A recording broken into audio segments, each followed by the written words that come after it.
Hello foodies, welcome back to channel Rajupalli laddu. ఈ రోజు blog ఏంటి అంటే, చాలా మంది మనకైతే మటన్ దమ్ బిర్యానీ ఎలా చేయాలని అడిగైతే కామెంట్ లో అడిగారు.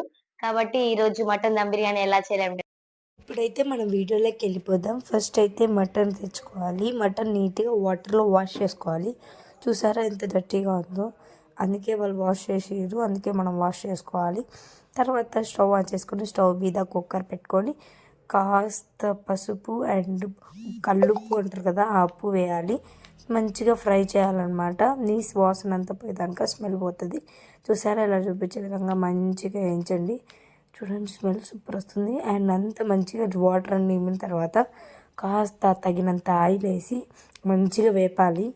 ఫ్రై అయ్యేంత వరకు చూసుకోండి. తర్వాత విధంగా brown colour, light brown colour మంచిగా ఫ్రై కావాలి. తర్వాత దినుసులు అంటారు కదా, బిర్యానీ దినుసులు, అవన్నీ ఒక ప్యాకెట్లో వచ్చాయన్నమాట. అవన్నీ వేసుకోవాలి. తర్వాత తగినంత అల్లం వెల్లుల్లి పేస్ట్ వేసుకుని, తగినంత ధనియాల పొడి, కారం, రెడ్ చిల్లీ అనమాట, చిల్లీ పౌడర్, కడప కారం అనమాట. ఇవి చాలా స్పైసీగా ఉంటుంది. ఇలా వేసుకున్న తర్వాత అండ్ మటన్ ఆచి మసాలా దొరుకుతుంది షాప్లలో వెళ్ళి అడిగితే, అదైతే వేసుకోవాలి. తర్వాత తగినంత కడ్డు, మనం బిర్యానీలే కాబట్టి తక్కువ తిన్నా ఎక్కువ తిన్నా కొంచెం ఎక్స్ట్రా వేసుకోవాలి కారం. బిర్యానీ ఇక్కడంతా మంచిగా దమ్ కావాలి కాబట్టి మటన్ దమ్ కావాలి.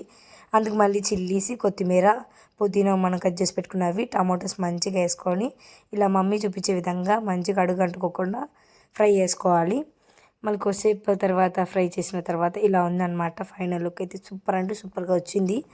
ఇలా మటన్ మళ్ళీ ఒకసారి మిక్సీ చేసుకోవాలి. మటన్ని చూసారా గుజ్జు గుజ్జుగా ఉడికిందనమాట.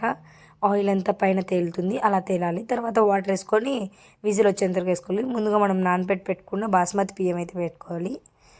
బాస్మతి బియ్యం మంచిగా వాష్ చేసుకుని నానబెట్టుకున్నాక అందులో ఉప్పు వేసుకొని మంచిగా మిక్సీ వేసుకోవాలి. తర్వాత స్టవ్ వెలిగించుకొని స్టవ్ పైన పెట్టుకోవాలి. ఆలో ఖాళీగా లేకోకుండా ఈ జోక్ అయితే వినేసి నవ్వేయండి ఫుల్గా. ఎలా ఉందో కామెంట్ చేయండి.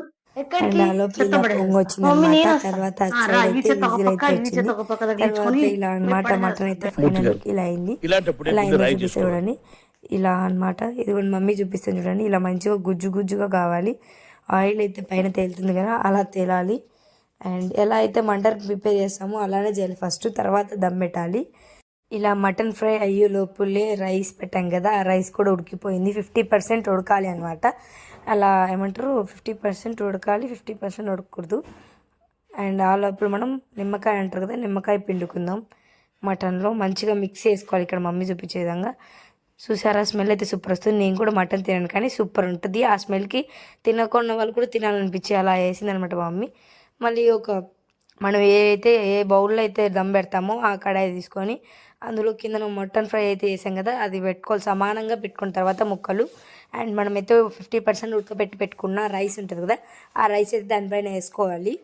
లేయర్గా అయినా వేసుకోవచ్చు, కాకపోతే లేయర్గా వేస్తే ఏంటంటే అడుగు అంటిపోద్ది, అందుకనేసి లేయర్గా వేయలేదు. అండ్ స్టవ్ వెలిగించుకొని అది బౌల్ అయితే మనం పెట్టుకున్నాం కదా మటన్ ఫ్రై అండ్ దమ్కి, అది పెట్టుకోవాలి. తర్వాత కాసేపు ప్లేట్ పెట్టిన తర్వాత గీ అయితే వేసింది మమ్మీ. గీ అండ్ గార్లిక్గా అయితే కొత్తిమీర, పుదీనా వేసింది. తర్వాత ఇలా మంచిగా చుట్టూగా కాలుకుంటూ తిప్పుకుంటూ మనం దమ్ పెట్టినాం కదా, చుట్టూ తిప్పుకుంటూ ఉండాలి. ఆ లోపల మనం గోంగూరని స్నానం చేపిద్దాం. స్నానం చేపించిన తర్వాత ఎంత మురుకుంటుందో చూడండి. అక్కడ అంగిట్లో అయితే స్నానం చేయలేదంట, అందుకే ఇంటికి వచ్చే స్మెల్ వచ్చేదానికి మమ్మీ స్నానం చేయించింది. చూస్తే దానికైతే గోంగూర అమాయకురాల్లాగా ఉంటుంది. అమాయకురాలని నమ్మకూడదు అనమాట, ముచ్చోని నమ్మకూడదు కదా, అలా మమ్మీ నమ్మకోకుండా వేసింది. చూసారా ఎంత మురికిందో మీకు. నెక్స్ట్ వచ్చేసి స్టవ్ వెలిగించుకొని కడాయి పెట్టి ఆయిల్ వేసి పోపు వేసుకోవాలి. అండ్ కరివేపాకు, ఆనియన్స్ అన్నేసి మంచిగా బ్రౌన్ కలర్లో వచ్చేంత వరకు వేసుకోవాలి. తర్వాత అల్లం వెల్లుల్లి పేస్ట్, పసుపు, కడప కారం వేసుకొని మంచిగా మిక్సీ వేసుకోవాలి. తర్వాత గోంగూర వేసుకొని మంచిగా ఫ్రై చేయాలి.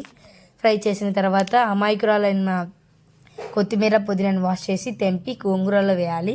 ఇప్పుడు మనం చేసేది ఏందా అని ఆలోచిస్తున్నారా? ఏదో కాదండి, గోంగూర పులుగూర అనమాట. అందులో మనం సాల్ట్ వేసుకొని మంచిగా మిక్స్ చేసుకోవాలి. ఆ లోపల గోంగూర కూడా అయింది.